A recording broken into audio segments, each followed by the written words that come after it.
Welcome back to Newbie Money. I'm a new day trader who's trying to document the whole process of one day becoming a profitable day trader. So I can call myself a day trader one day, you know, but it's a process. It takes a long time and we're slowly getting there. But today was the first good solid day that we've been waiting for. We've been waiting patiently and just kind of trusting the step-by-step risk management that we've implemented, and now we can see a bit of that success, but definitely nothing that we can let our guards down. We still gotta keep pushing the envelope. You still gotta keep that tight risk management going, and hopefully we'll see lots of these days, and hopefully within 4 months this is going to be a norm every day we make this kind of money. But beside that, let's go straight to the trade recap here. So the first trade is on Peloton, PTON, and I was trying to do a dip buy.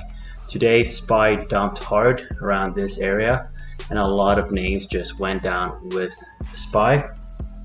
But I was trying to do a quick dip buy here. I bought here and it whipped really hard here.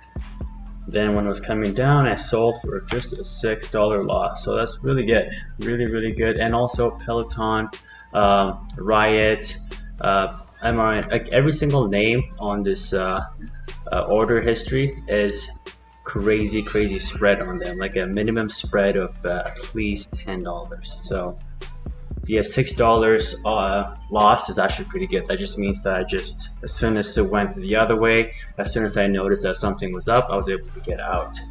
So the next trade was on mRNA.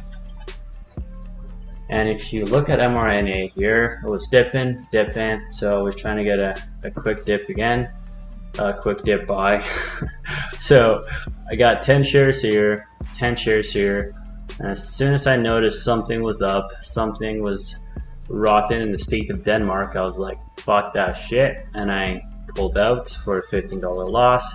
And I bought and picked it here beautifully. And I want to look back here to see. So I did set up right here. So I set up the support level down here.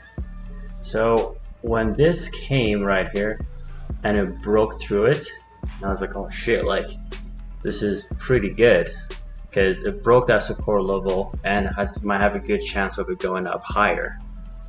So now I bought that support level for that bounce back. If you're wondering why I got that perfect bottom pick, again, yeah, you'll never be perfect every time, but once in a while you get it perfect and it's fine.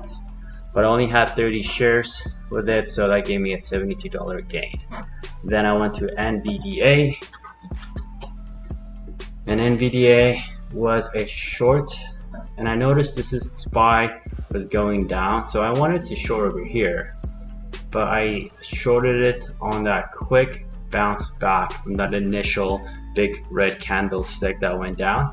So I shorted, and I went a little bit heavier than I usually would on NVDA. So I had 60 shares and I quickly covered. And the only reason why I quickly covered is because NVDA has just really held its ground for a long time. I've been trying to short this guy for 3-4 trading days. I've talked about NVDA every single video I've made, and it's never done exactly what I wanted it to do. So when it went down here, I just bottom teched it right here and covered.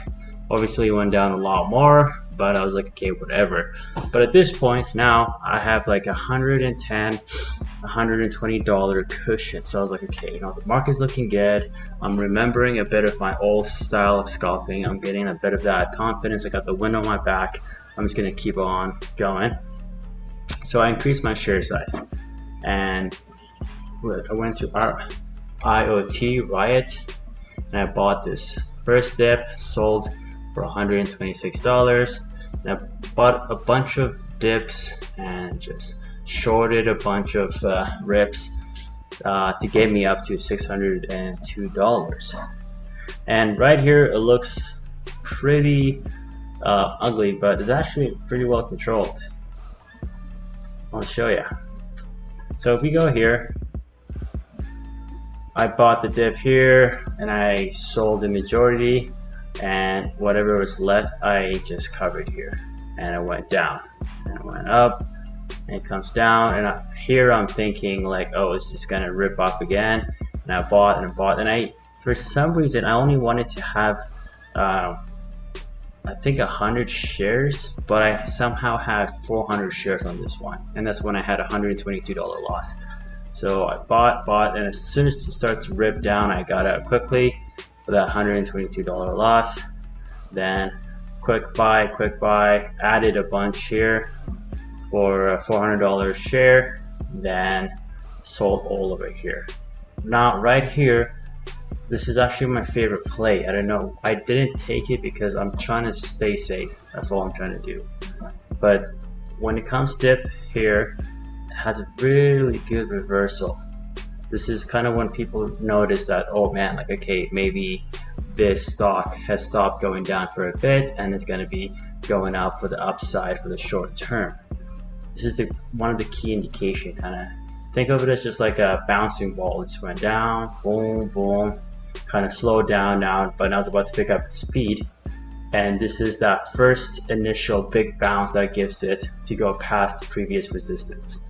That's kind of how I look at it. So usually I would have gone like 800 shares on this one. It would have easily put me over 1k, but I didn't want to do that just in case for the small risk of it goes 800 here and it goes all the way down and I get out, you know, this will be my stop loss limit, and that would have probably been a $300 loss, and I would have been only $200 up at that point. So it would have been like that would have mentally done a lot more damage to me than making that 400 bucks right now, because I'm still in that process of regaining confidence, and I'm still in that process of just working out the kinks so I can come back to being the scalping machine I used to be. And scalping machine, like I say that with complete humble heart.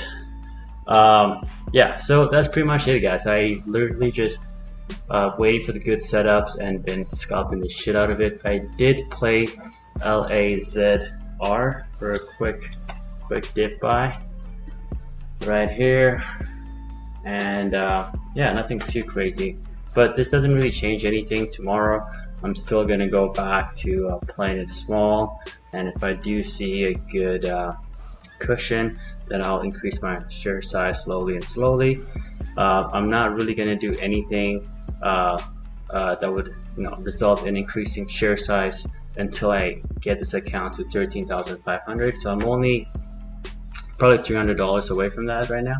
So if I do hit that sooner than I think, then I will reconsider increasing my share size a little bit, meaning to the share size I use today would be my norm.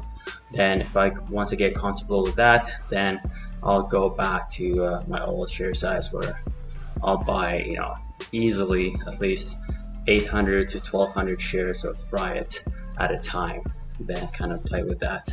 And that's where the big money comes, and it's also a big loss comes. But with these good risk management that you develop over time, like the losses are not as big, you know, like the losses would be like, you know, $200 at a time, but the wins are like quite a bit. So, you know, 600, 700, and I only need 2 of those to hit 1,000. So just gotta trust the process and keep on keeping on.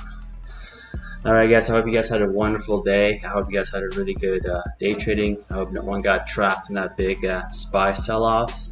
And we just got to keep on just trusting in ourselves, and I'm sure we'll become one of those day traders that people talk about on YouTube. Alright guys, have a good day.